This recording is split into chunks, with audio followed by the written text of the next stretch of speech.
Eugene, my Vizsla Cross loves to shake his body all the time. His ears make a hell of a noise while... Eugene, my Vizsla Cross loves to shake his body all the time while we're out hunting. His ears make a hell of a noise while he's doing it. It drives me nuts. He doesn't do it if he's winding hard, but it's still annoying when general stalking. Seems a real natural thing for him to do. Is it? Is it like a human itching? Would it be cruel to try and get him out of the habit? Cheers. So my notes on this, Eugene, are all dogs do it a bit. Some do it more than others. I definitely try to stop it while I'm out hunting. Print does it a bit. I just put my hand on their head when they do it. So I don't give them cut it out. Actually, my note says, I just put my hand on their head when they do it and I give them the glare. So if I'm stalking, if we're in, basically where I'm expecting to see a deer, I'm in full stalk mode, stalking deer. And pretty much any time Print, and this is in the blueprint too, when Print walks over those sticks in that, I can't remember if it's in part 11 or 12, it might be in 12 when we're hunting. It's definitely in one of the last two parts when we're hunting. And I'm talking about like trying to get Print to slow down and be quiet and more quiet. And you see a dog when you can see in their body language when they're all switched on and they're going slowly and they're taking notice of their, where they're putting their feet and they're switched on. And you see them sort of just forget about it for a moment and just like stumble a bit and go all noisy. Anytime they do that, I'll give them the glare, I'll give them a hiss. If he goes to come past me too fast, I'll touch him in the side. Just give him that little check of the touch on the side and give him the glare and even go, settle down, just slow down. Again, it's that principle, putting pressure on what you don't want, praise on what you do want. With the head shake thing, I don't, like you say, is it like a person itching? Would it be cruel to try and get them out of the habit? I don't give them like a command of disapproval for it. Anytime they're making too much noise, they're just clomping around like they're not even paying attention. I do give them hey, cut it out. Settle down, slow down, give them a touch. When he's shaking his head, I'll just, if he's behind me or in front of me or wherever he is, hopefully he's within a couple of steps, because they can't really hear or see much when they're doing that full-blown head shake and ear flap. I'll just step up to them and literally put my hand on their head, just gently. I'm just laying my hand down on the top of their head, and they'll stop because when they're whipping their ears are basically hitting your hand.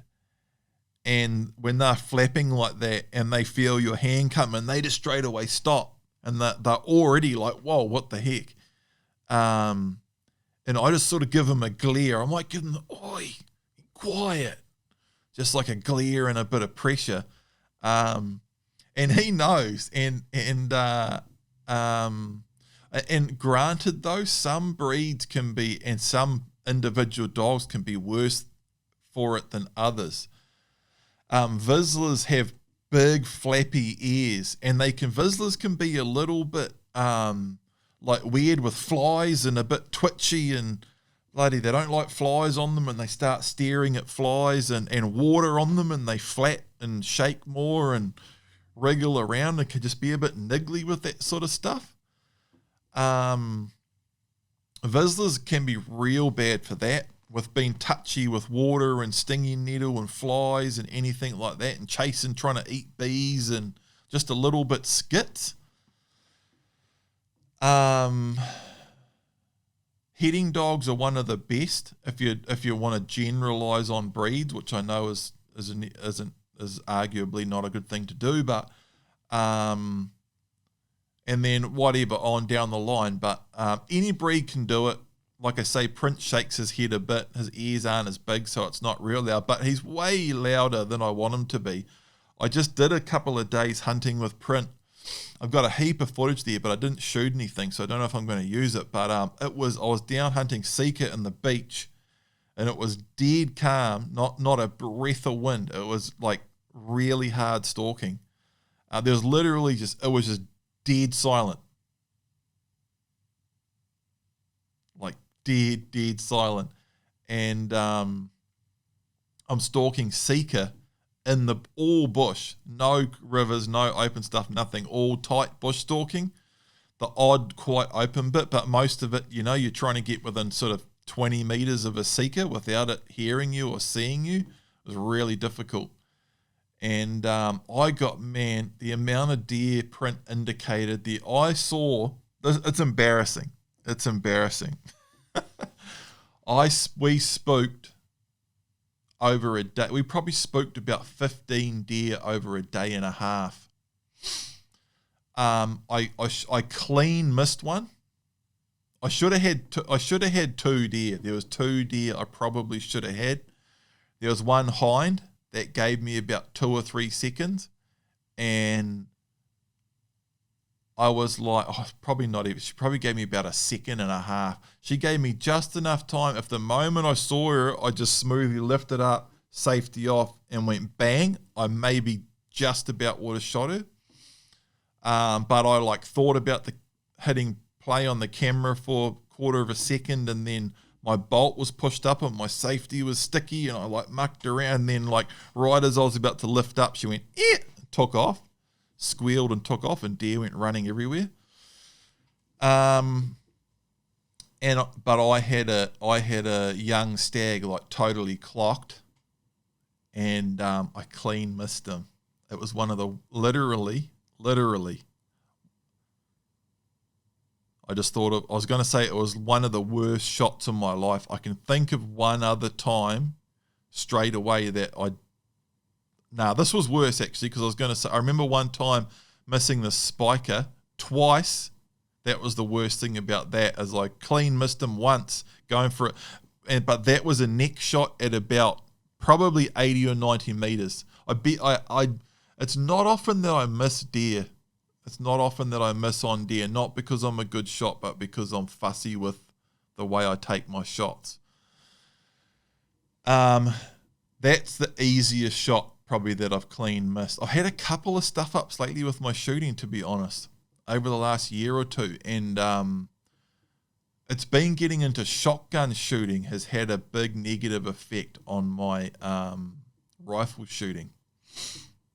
And it's something I've got these snap caps to practice dry firing with, and a few other bits and pieces. But mega side tangent. But talking about dogs' ears flapping, Print did it several times, and because it was so freaking quiet, dead calm, unusually calm for about 3 days. It was just dead calm, 1 knot variables type thing. And the wind was just, a lot of the deer were winding. A lot of the deer we spooked winded us, a lot of them. Print would start indicating, we'd start sneaking in on the wind. We'd have it in our face, and he's going in nicely, got it sort of pinpointed, and next thing the wind's drifting from our side. So I know which direction the deer is because Print's just indicated, but now the wind's coming from the side, so Print doesn't have the direct wind, so he's not roading me in anymore, and he's not going to take me right in and then lock up when he knows it's right there, because now the wind's on his side. And then next thing, and a deer takes off, and we're sort of a little bit off to the side, not going straight in because we don't have the direct wind. And next thing, it takes off from off to our side, and then as soon as the deer's running away, you stop, look at where it went, take note of the wind, and it's right on your back blowing that way. There was, most of them were either that, the wind, or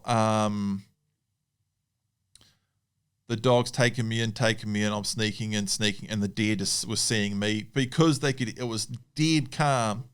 So even going perfectly quietly in socks, they could still hear you coming, and you're coming over the brow of the hill, and there's a little seeker in the fern, just like half an eyeball sticking out the side of a beech tree, just watching you, and they're basically hiding until you get too close, and they go, yeah, and go running off, like really hard.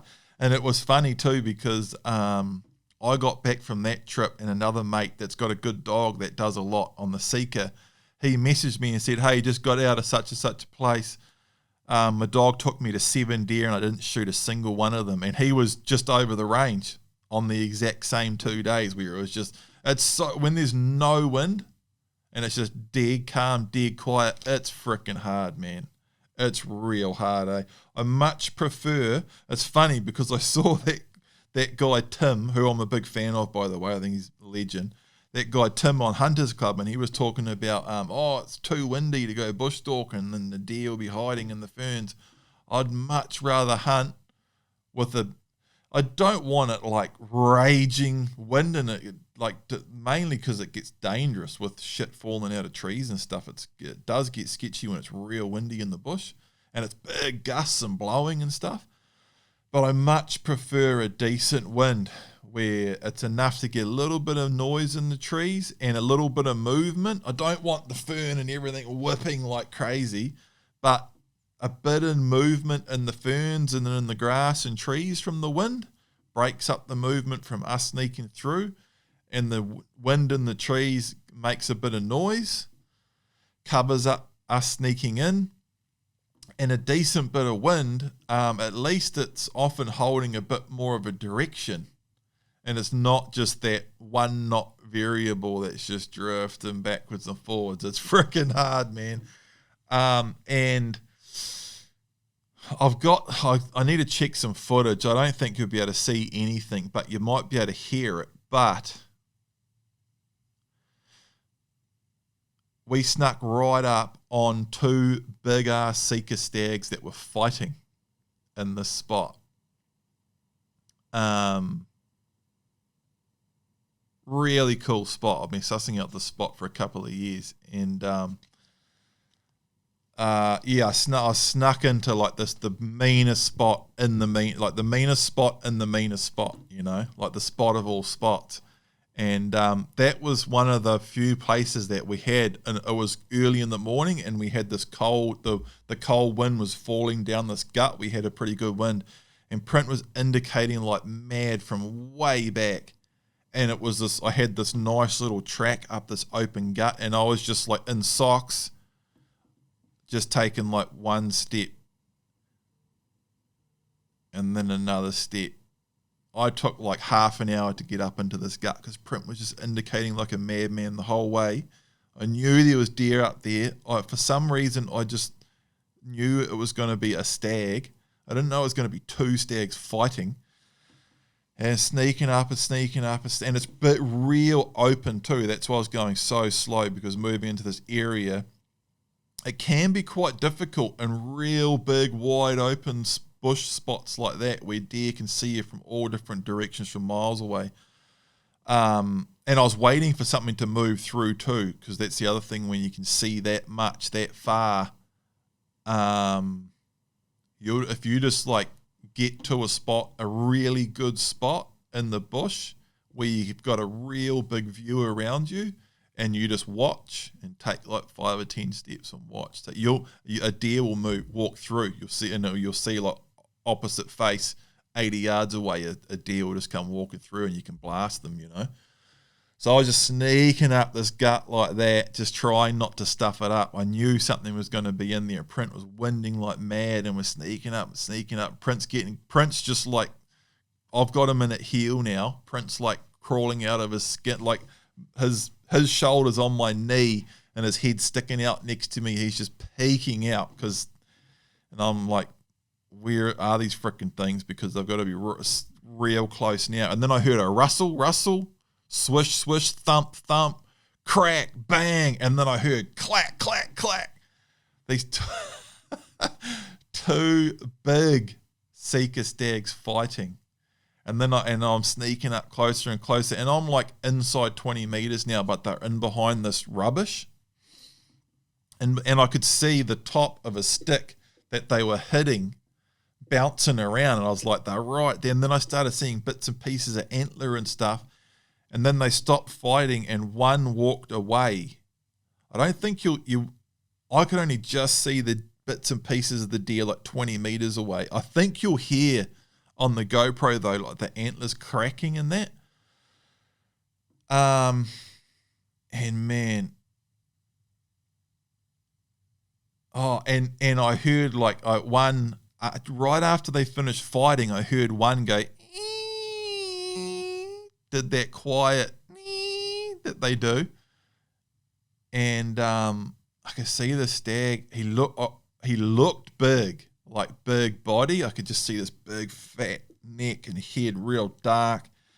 I could see beam, brow tine, and his bays, and I could see like a big gap of beam between his brow and his bay. I never seen his tops.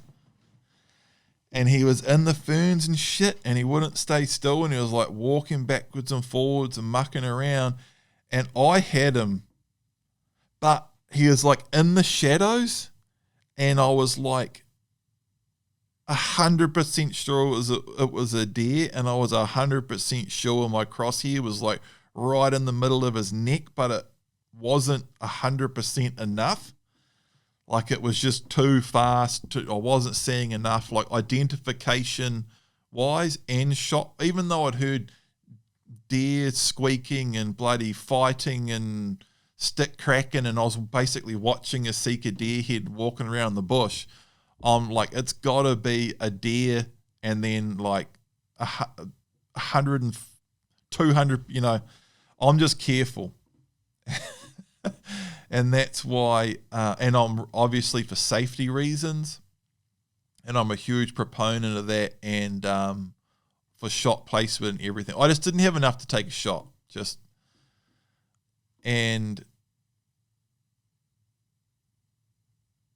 I had him in the scope, and at one point he sort of stopped, and I was like, there's his head, and his center mass of, it was either his neck or the base of his neck was right in the crosshair, and I'm like, nah, it's not.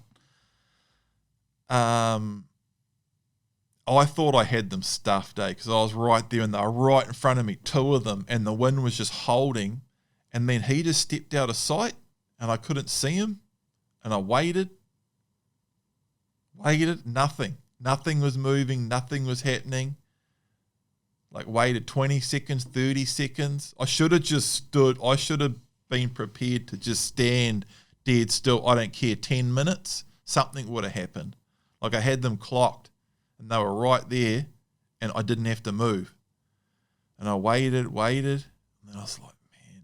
And then I thought the wind was going to screw me. And I don't know, I just thought best decision is to move in a little bit, like try to get on a different angle. Even with me moving, I thought I had them stuffed. And man, I took like half a step, and the other stag took off. As soon as I moved, he might have even like looked up, because I was standing in the open. He might have even looked up and seen me, and just been standing there looking at me, wondering what the hell's that lump that's appeared there. As soon as I moved, and he took off, and he was a big stag, like big, long 8-pointer, but funny, ugly head, like short little point and narrow, but real long, like about as long as a Sika gets, but narrow and like narrow, small little tops. He took off, and I just saw his silhouette disappear behind these trees. And the other one went with him, and I just saw this dark shape just go through. And I think the other one was bigger. I think that I'm not 100% sure, but I think there's, from everything that I saw of that other one, I think he might have been a cracker,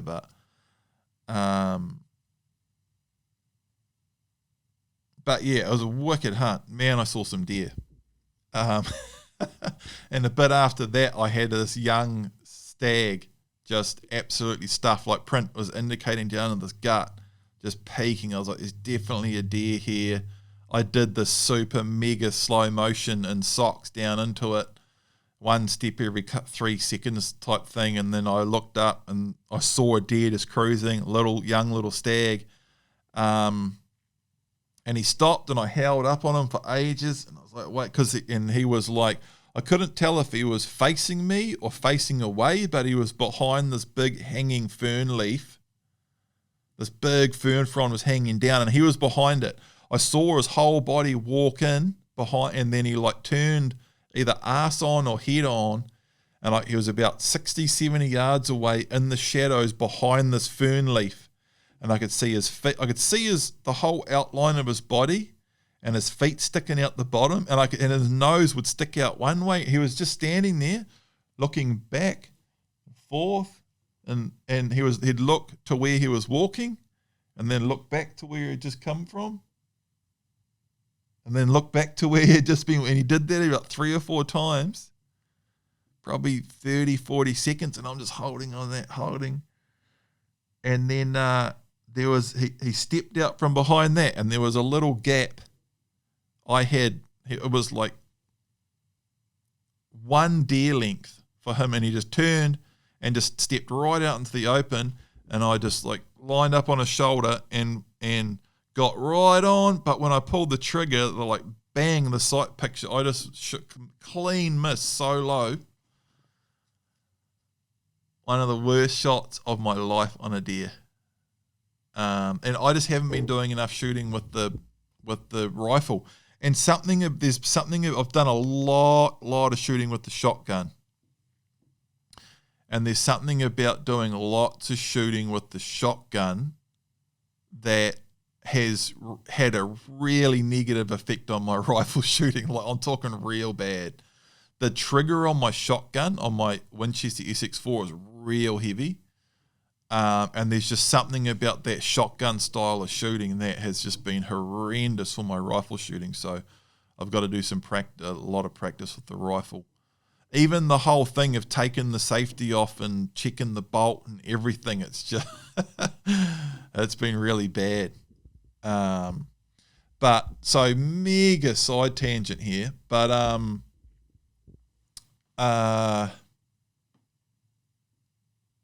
Print kept doing that on this hunt, and it was dead, no more than he usually does, but it bothered me way more because it was dead quiet, man. Like a seeker deer would hear him flapping his ears from miles away, and I just put my hand on top of his head when he does it. And it's funny because we did like a day and a half straight, just me and Print, and it was pretty full on. There's a lot of deer around. We're just full on stalking the whole time, and he did it several times. And towards the end of one of the hunts, I remember seeing him, like, because if he'd do it, and I kept him in close too. I actually had him just winding and indicating from heel quite a bit because it was so freaking quiet. So a couple of times and even when I did have him out front, I had him real close. So a couple of times when he went to shake, he was right there within arm's reach. And as soon as he went to start, I just put my hand on his head, and he was just like, whoa, what the hell? Because they're trying to shake their head and their ears bang into your hand. And then I'd put my hand on his head, and he'd look up at me like, whoa, what the hell? And I'd give him a glare like, be quiet, bloody slow. And he'd like be all, oh no, I'm in trouble. And I'm pretty bloody sure we did it several times throughout the day and a half hunting, and I'm pretty sure I saw him go to do it a couple of times, and you could see him like go to start and then just sort of stop and like look up at me and be like, oh no, I won't do that. It was quite a hard case. But so that's it, man. Longest reply ever to the simplest question.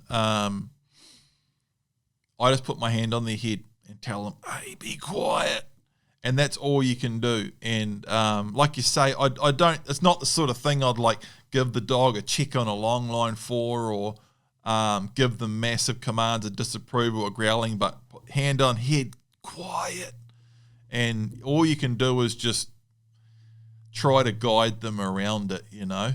And like, Is it like a human itching? Would it be cruel to get them out of the habit?